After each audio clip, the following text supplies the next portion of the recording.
Hello guys, in this video I'm going to show you how to enable to show the matching tiles on the Dominoes application.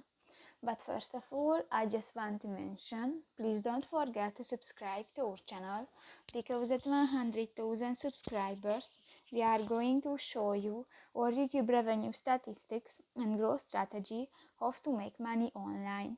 So let's jump into it. First of all, open the application on your device. This will take 5 minutes when the application is uploading.